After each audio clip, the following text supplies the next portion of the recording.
दास की आसवस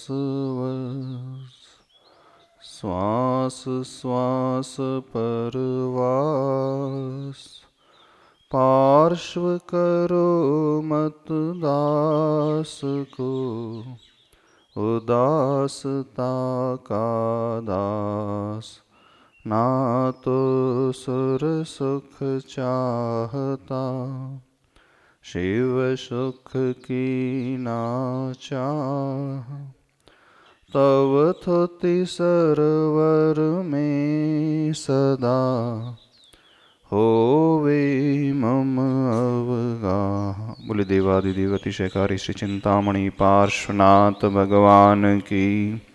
संत श्रोमणि आचार्य भगवान श्री विद्यासागर जी महाराज की। पूजन व्यापक मुनि पुंग श्री सुधा सागर जी महाराज की। मुनि श्री प्रणम्य सागर जी महाराज की।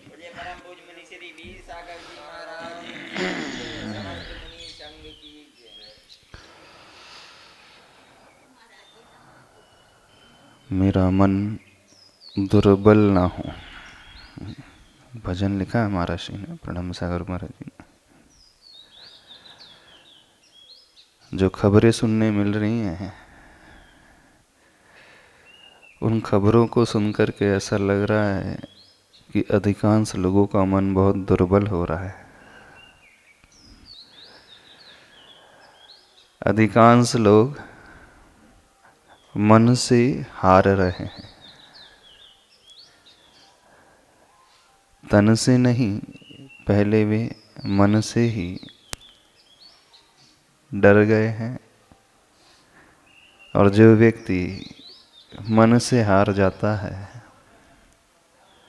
वह व्यक्ति बिना युद्ध लड़े ही हार स्वीकार कर लेता है।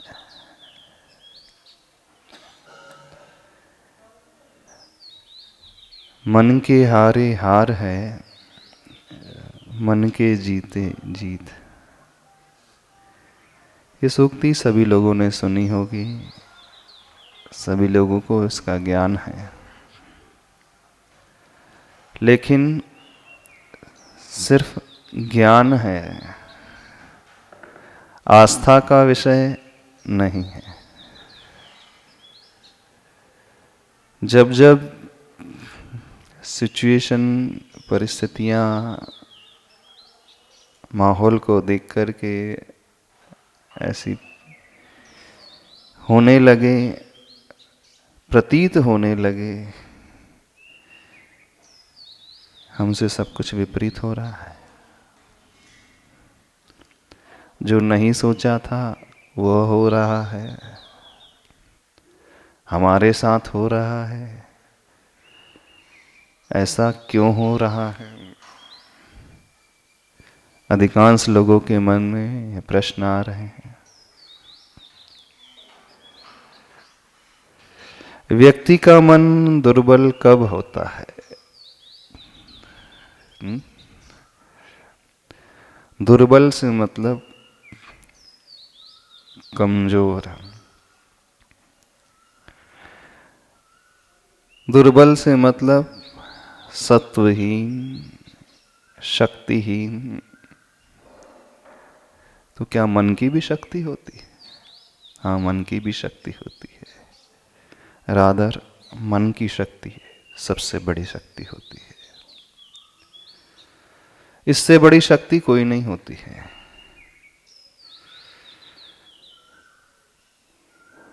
मन को दुर्बल नहीं बनाना है, सभी लोगों को यह ठानना है पहले तो।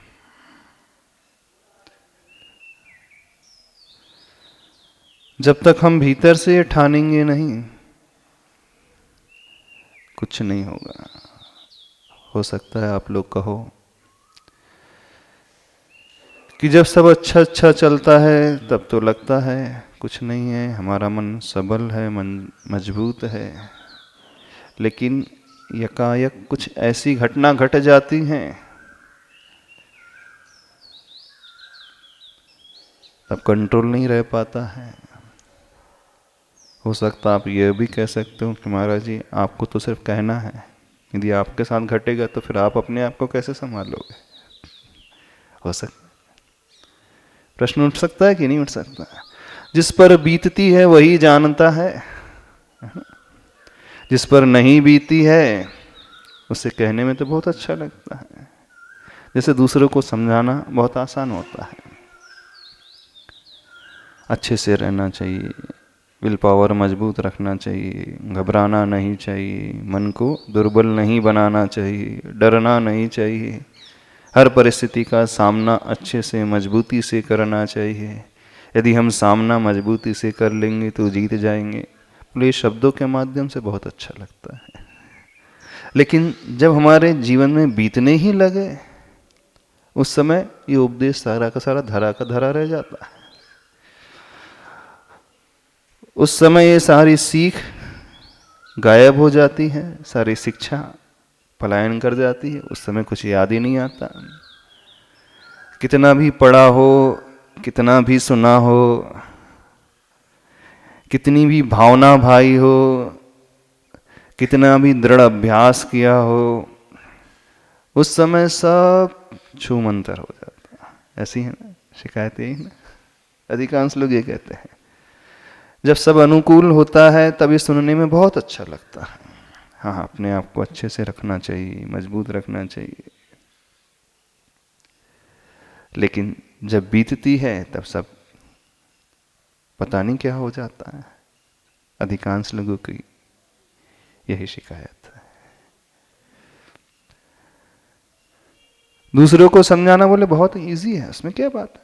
बोले हम भी समझा देते हैं, जब हमारा अच्छा जीवन चलता है तब हम भी समझा देते दूसरों को। कोई बीमार पड़ता है उसके, घबराओ नहीं, टेंशन नहीं लो, अपना ध्यान रखो, सब कुछ अच्छा अच्छा करो, डॉक्टर से मिलो, उस डॉक्टर की ये सलाह लो, उस डॉक्टर से दवा लो, सब कुछ। लेकिन जब हमारे ही घर में कोरोना हो जाता है तो महाराज जी सारी बात क्यों सुनील जी, है ना? ऐसी है ना। हाँ, देखो, यदि हम हार गए तो उसके साइड इफेक्ट्स क्या हैं? मन से हारने की बात कर रहे हैं। हम भी ये मानते हैं, जब जीवन में विपरीतताएं आती हैं एकदम से व्यक्ति हिल जाता है।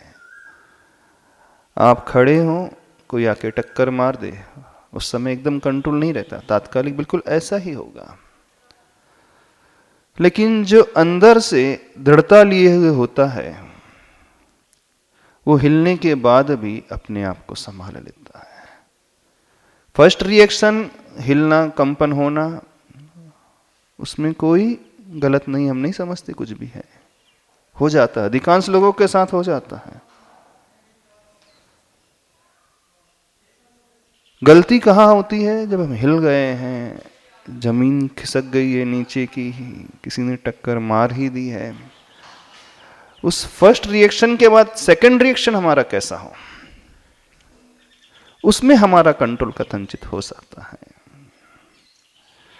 और उसको जिसने संभालना सीख लिया वो संभाल लेगा अपने आप को, वो आगे लेकर के जाएगा। कोई झटका लगेगा एकदम से, व्यक्ति तुरंत नहीं संभाल पाएगा, लेकिन थोड़ा सा देखेगा आजू बाजू, हाँ अब संभाल लेगा। कोई घटना आपने सुनी, परिवार में वो पॉजिटिव हो गया, भाई पॉजिटिव हो गया, बेटी पॉजिटिव हो गई, वाइफ पॉजिटिव हो गई, बेटा पॉजिटिव हो गया, ये हो गया, उसकी ऑक्सीजन लेवल कम हो गई। अभी तो यही न्यूज़ आ रही हैं, हाँ, कि उसकी ऑक्सीजन लेवल कम हो गई है। अब आप बोलो हम कितना भी मन को मजबूत रखें, उस समय हम क्या करें? अब जो शरीर आश्रित है, हाँ देखो, जो शरीर आश्रित है, जब तक ऑक्सीजन नहीं मिलेगी तो हम कितना भी क्यों ना करें, मन से सोच ले हमें ऑक्सीजन मिल रही तो क्या ऑक्सीजन मिल जाएगी? कथनचित इस सिचुएशन में हम मान सकते हैं, थोड़ी सी आवाज देखना। लेकिन शारीरिक कंडीशन बिगड़े उससे पूर्व जो मानसिक कंडीशन बिगाड़ लेते हैं, उसे समझने की कोशिश करें। डिफरेंशिएट कहाँ करना है, कहाँ अंतर लाना है, इस बात को समझने की कोशिश करें। जब शारीरिक कंडीशन आउट ऑफ कंट्रोल हो जाए, उस समय तो डॉक्टर ही कर सकता है, मेडिसिन ही कर सकती है, ऑक्सीजन सिलेंडर ही कर सकता है। लेकिन उससे पूर्व की स्टेज वो हमारे हाथ में होती है, उसे कंट्रोल करना हमारे हाथ में है। सिचुएशन तब ज्यादा बिगड़ जाती है, व्यक्ति जो उसके कंट्रोल में रहता है वहां अनकंट्रोलेबल हो जाता है, वहां कंट्रोल नहीं रख पाता है। थोड़ा सा अंतर समझने की कोशिश करें। बहुत जगह से ये समाचार आ रहे थे कि वो एडमिट हो गए, इमरजेंसी वार्ड में हैं, बेड नहीं मिल रहे हैं, सिलेंडर नहीं मिल रहे हैं। उस समय क्या करें, अब लंग्स पूरे इन्फेक्टेड हो गए, फेफड़ों में संक्रमण फैल चुका है। वो कितनी भी सांस ले, बाहर छत पे बैठ करके, गार्डन में बैठ के, सांस भीतर ही नहीं जा रही। उस समय क्या करें? वो सिचुएशन कथनचित हमारे हाथ में नहीं है, लेकिन उससे अर्लियर स्टेज की सिचुएशन हमारे हाथ में है, और जो हमारे हाथ में होती है हम उसकी बात कर रहे हैं। पहले तो उसे हम संभालना सीखें, उसे यूं ही बिगड़ने ना दें, इस बात को समझने की कोशिश करें। वर्स्ट सिचुएशन तब क्रिएट हो जाती है, व्यक्ति अर्लियर स्टेज में ही अपने आप को छोड़ देता है, घबरा जाता है। बहुत प्रैक्टिकल एनालिसिस करना सीखें। हम बहुत बड़ी बड़ी बातें आपसे बिल्कुल नहीं कर रहे हैं, और हम एक्सपेक्ट भी नहीं करते कि एकदम सोचने से सब कुछ हो जाए। ये तो हम भी जानते हैं कि वास्तविकता की धरातल कुछ और होती है, प्रैक्टिकल सिचुएशन कुछ अलग होती है। उसे हम टैकल करना सीखें। Be very practical. हम कहाँ और कब घबराते हैं, इस बात को पकड़ने की कोशिश करें, उस पॉइंट को पकड़ने की कोशिश करें।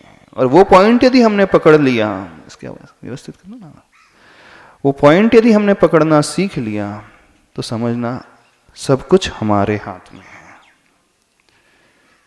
बिल्कुल वही हमारा सही मायने में ज्ञान का उपयोग है, वही हमारी सही मायने में प्रैक्टिस का उपयोग है, धारणा का उपयोग है।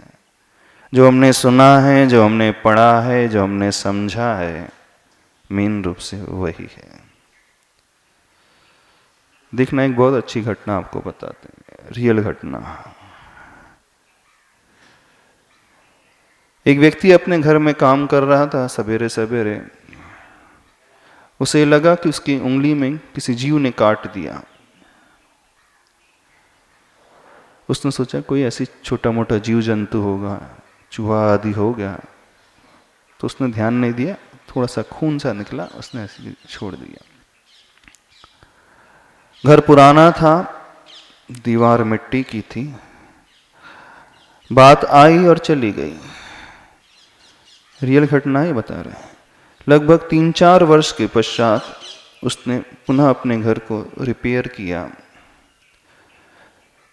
जो दीवार उसकी कच्ची सी थी, उसने उसे रिपेयर करना शुरू किया, और क्या देखता है, उस दीवार में एक सर्प की बॉडी पड़ी हुई है, स्नेक, सांप, एकदम सूखा सा पड़ा हुआ, उसी पोजीशन में जहां उसको 4 साल पूर्व किसी जीव ने काटा था।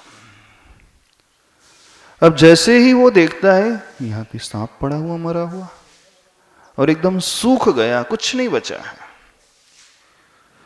उसे तुरंत वो यह घटना याद आती, अरे 4 वर्ष पूर्व यहीं पे तो मुझे किसी कीड़े ने, किसी जीव ने काटा था। उस समय मैं क्या समझा था, किसी चूहे ने काट दिया होगा, तो मैंने उसे ऐसे ही लाइट में ले लिया था, हल्के में ले लिया था, कोई फर्क नहीं। लेकिन अब वो अंदर से कहा, अरे सांप ने काटा था। बस ये जैसी उसने सोचा, उसका हार्ट फेल हो गया। रियल घटना बता रहे। अंतर समझने की कोशिश करना।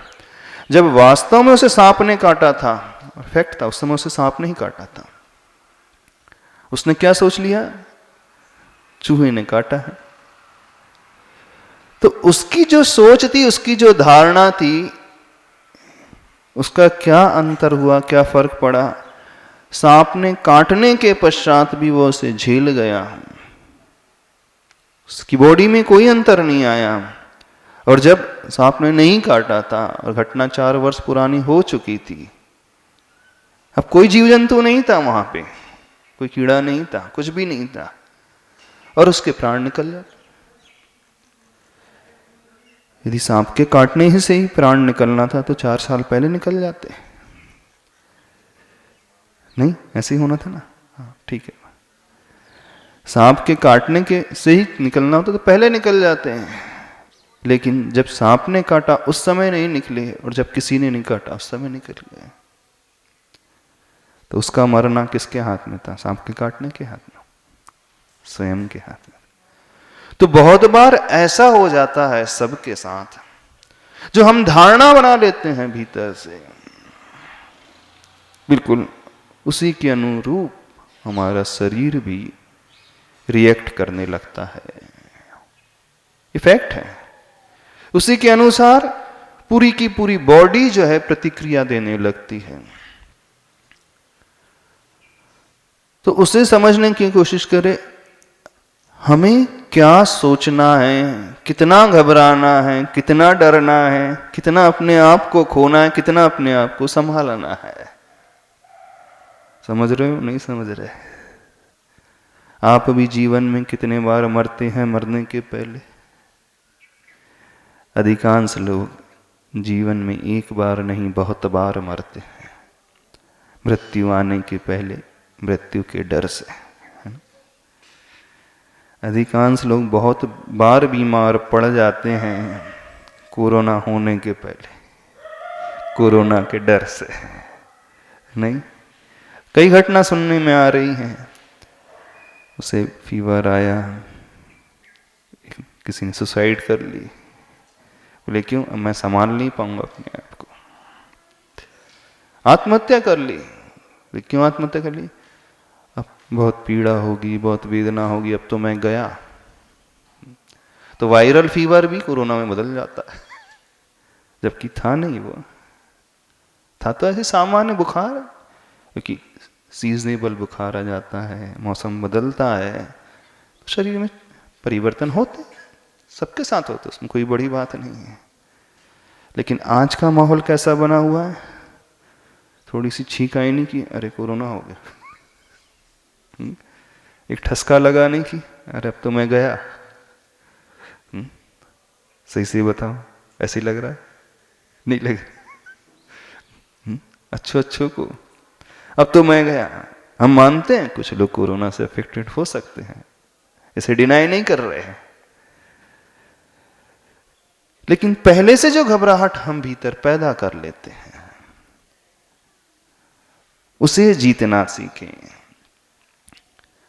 और जो व्यक्ति उसे जीतना सीख लेता है, जिस व्यक्ति की ऐसी मेंटलिटी हो जाती है, मानसिकता जो बनाना सीख लेता है,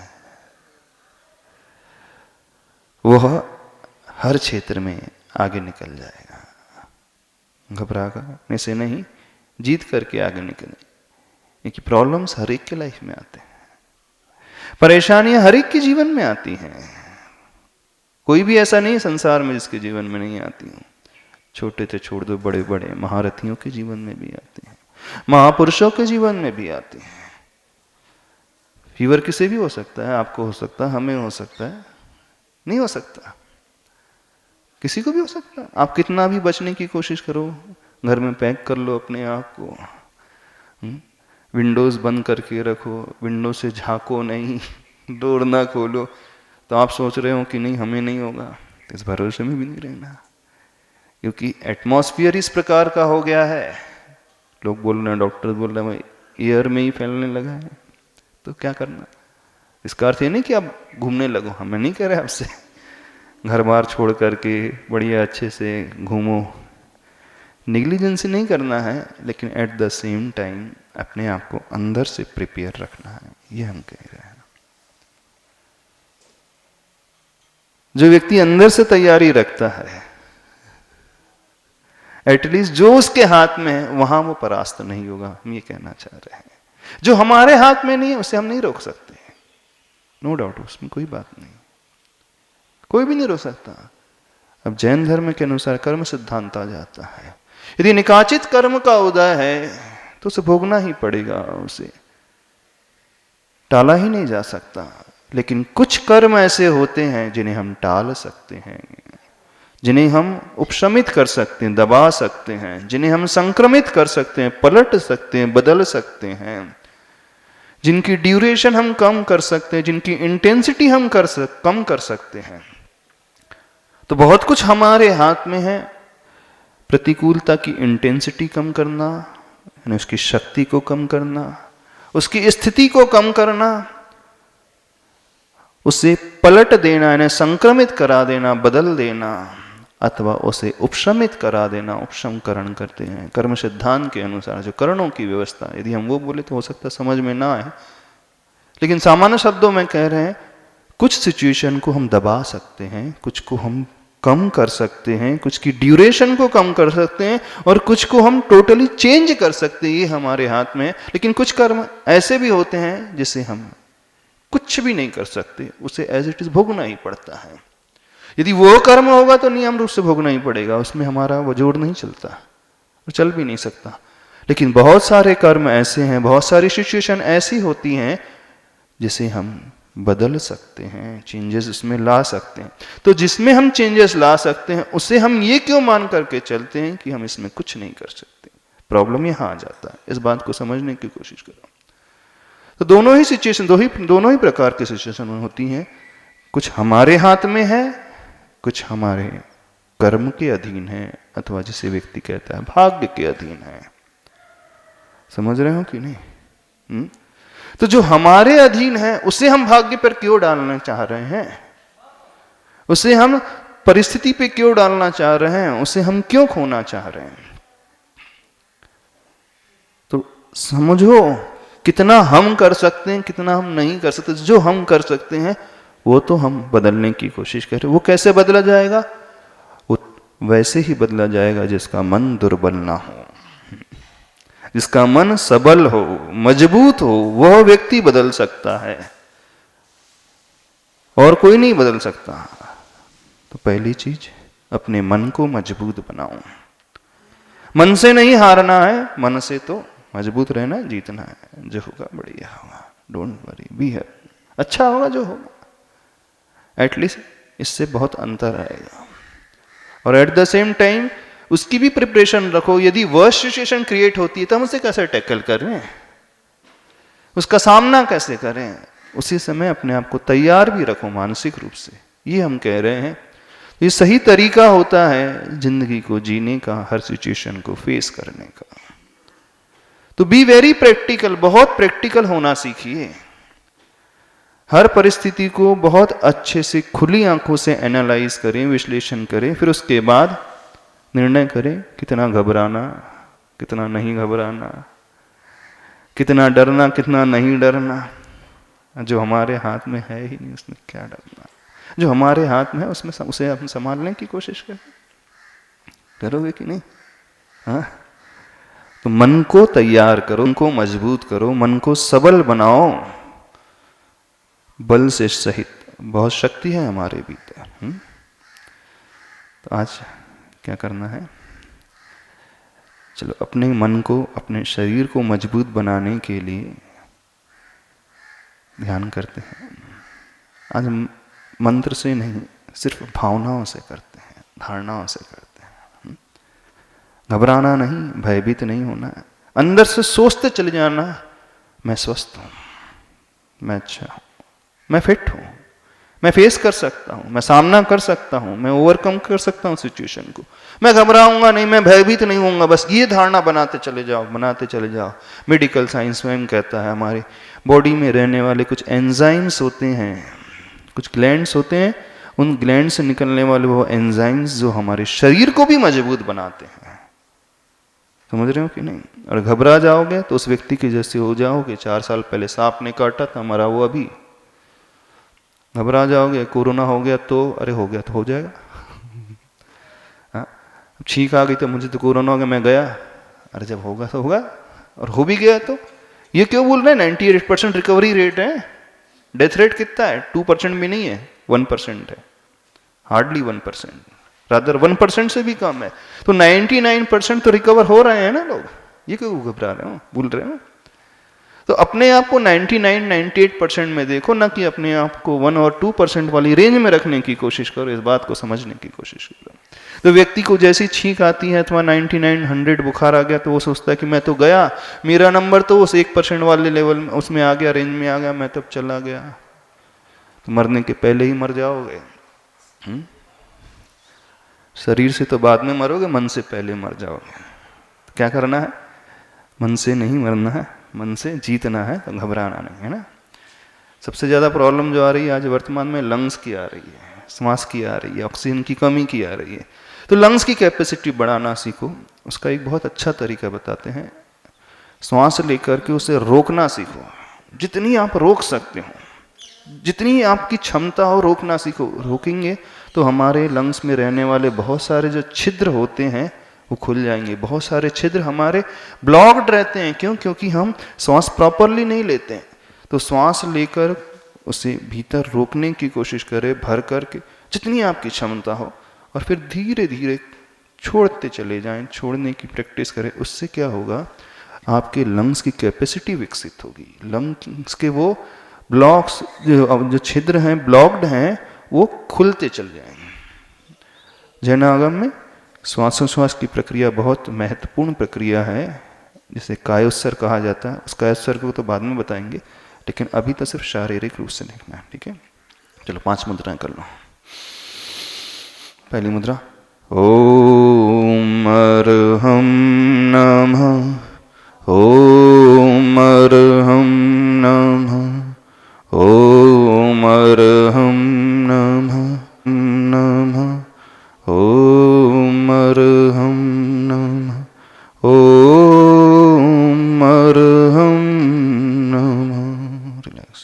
दूसरी ओम अर्हं नमः, ओम अर्हं नमः, ओम अर्हं नमः, ओम अर्हं नमः, ओम अर्हं नमः, ओम अर्हं नमः, ओम अर्हं नमः, ओम अर्हं नमः, ओम अर्हं नमः, ओम अर्हं नमः, ओम अर्हं नमः, ओम अर्हं नमः। चौथी मुद्रा उपाध्याय मुद्रा, हथेली और सुरेश इसमें बाजू में 90 डिग्री का एंगल, दृष्टि दोनों अंगूठों की ओर सीधे रखते हो। ओम अर्हं नमः, ओम अर्हं नमः, ओम अर्हं नमः, ओम अर्हं नमः, ओम अर्हं नमः, ओम अर्हं नमः, अर्हं नमः, ओम अर्हं नमः। रिलैक्स। जिन्हें वात संबंधी समस्याएं रहती हैं, जैसे पैरालाइज की समस्या, उसके लिए बहुत अच्छी चीज़ है, हाथ को सीधे रखकर सिर्फ पंजों को मूव करना तेजी से, तेजी से। इससे हमारी लंग्स की कैपेसिटी बढ़ती है। हाथ एकदम स्ट्रेट रखो, हाथ सीधे, सिर्फ पंजों को मूव करो, जैसे पक्षी पंख फड़फड़ाता, तो पंजों को मूव करने में भी दोनों चीज़ें। और तेजी से करो, कुछ नहीं होगा, दर्द ज़्यादा नहीं होगा, कंधों में भी दर्द नहीं होगा, रिस्ट में भी दर्द नहीं होगा ज़्यादा। करो तो सही। थोड़ा सा इससे स्वेटिंग होने दो, पसीना नहीं विकृति निकलेगी, इससे लंग्स मजबूत होते हैं। रिलैक्स। अब करो करो करो तो सही। इतना खाते पीते हो किस लिए, कुछ तो उपयोग कर लिया करो। करो तो सही, मजबूत करो। सुभाष जी करो, जमीन में बैठ के करो। अच्छा, घुटने की समस्या, ठीक है। रिलैक्स। ओम अर्हं नमः, ओम अर्हं नमः, ओम अर्हं नमः, ओम अर्हं नमः, ओम अर्हं नमः, ओम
मिडिल फिंगर से बंद करें, गहरी सांस लेके उस भ्रामरी ध्वनि को करें। मस्तिष्क की भी नर्व्स खुलती हैं।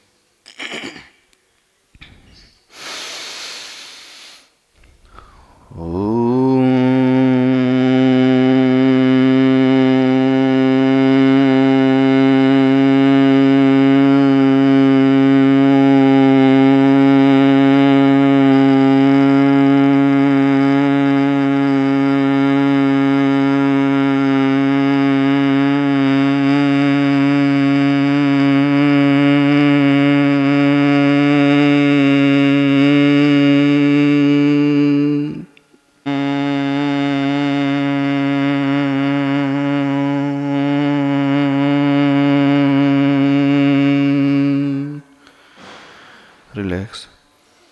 शरीर को शिथिल छोड़ दें, अधिक उसे रोकें।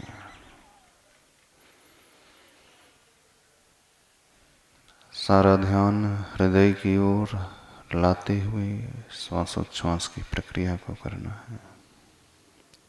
श्वास से रहित हम कभी नहीं होते हैं।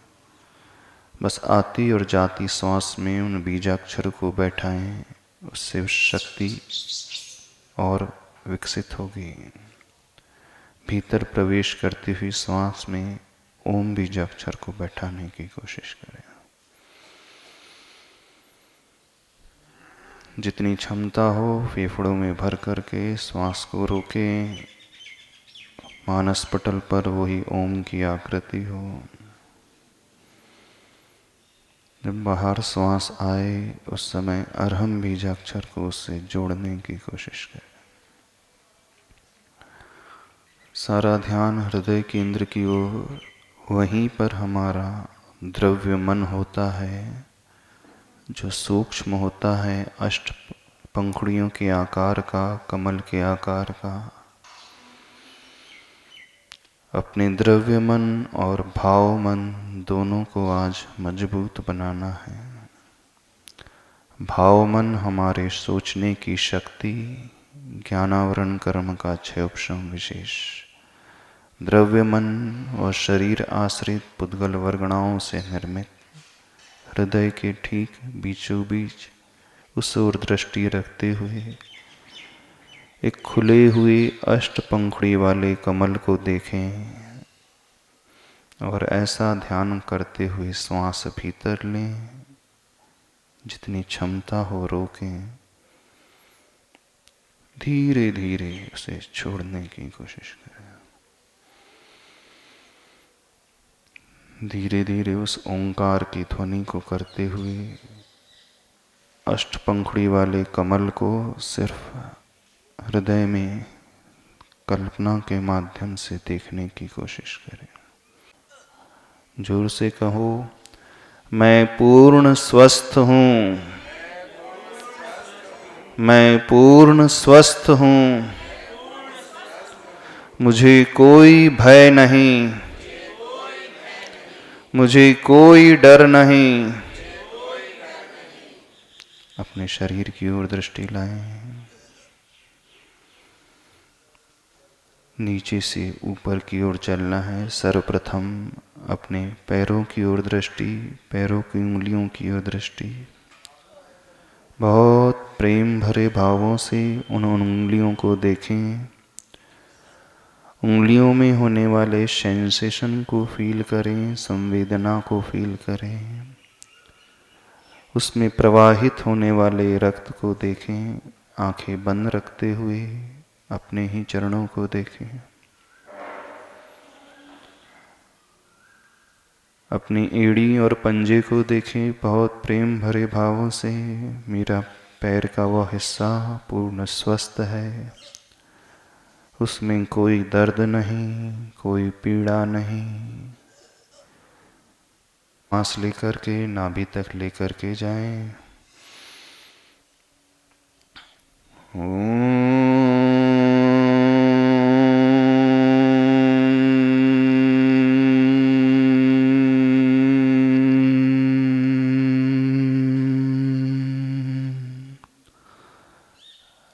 नाभि केंद्र शक्ति केंद्र है, वहीं से शक्ति जनरेट होती है। उसे स्वस्थ होता हुआ फील करें। उस नाभि में, उस पीठ वाले स्थान में मुझे कोई परेशानी नहीं है। जिन्हें पेट की समस्याएं रहती हैं, इस स्थान को बहुत प्रेम भरे भावों से देखें। पूर्ण स्वस्थ हूँ, मैं पूर्ण आनंद में हूँ, मैं पूर्ण सुखी हूँ, मुझे कोई कष्ट नहीं, मुझे कोई दुख नहीं।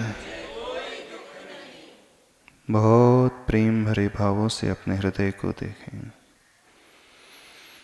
गहरी श्वास लें।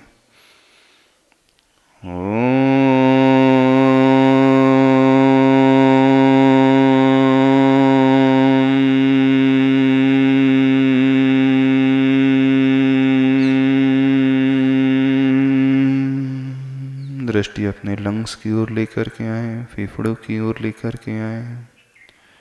फील करें मेरे फेफड़े में रहने वाले छिद्रों के ब्लॉक्स खुल रहे हैं।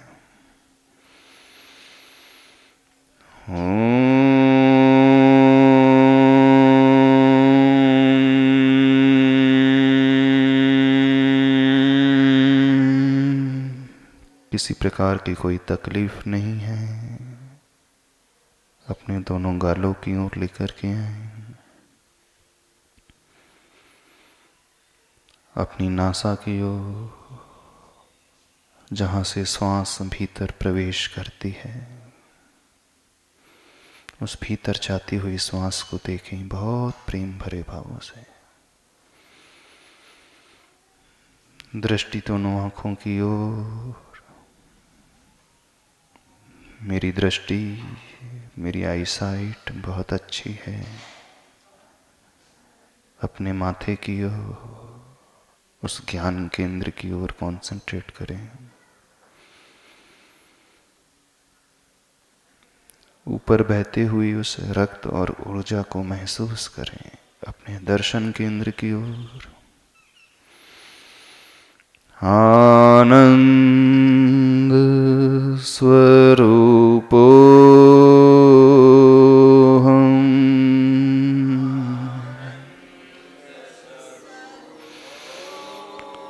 प्रशांत रूपो हम,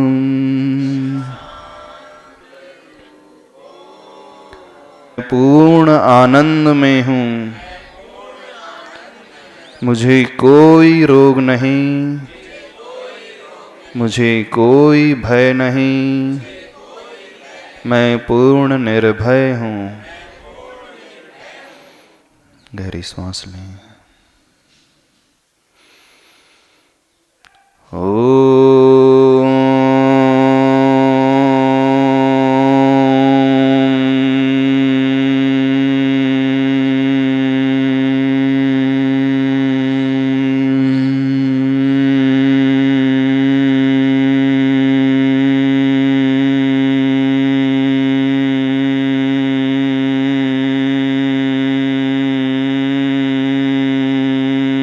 अपने आप को भरें। कुछ हो या ना हो, कुछ हो या ना हो, मेरा मन दुर्बल ना हो। बोलिए। कुछ हो या ना हो, कुछ हो, मेरा मन दुर्बल ना हो। प्रेम भाव से, क्षमा भाव से, प्रेम भाव से, क्षमा भाव से, समतामय मेरा स्वभाव हो। दोनों हथेलियों को रगड़कर पूरी ऊर्जा को अपने शरीर में लें। उस हिस्से को बहुत अच्छे से स्पर्श करें जहाँ आपको वेदना हो, डर हो। बोले देवादिदेव खजाराट श्री महावीर भगवान की। संत श्रोमणी आचार्य भगवान श्री विद्यासागर जी महाराज की। कल महावीर जयंती है ना। अब तो लॉकडाउन है, लॉकडाउन में ऐसे ही कल भगवान महावीर स्वामी का अच्छे से ध्यान करेंगे, है ना। सबेरे महावीर जयंती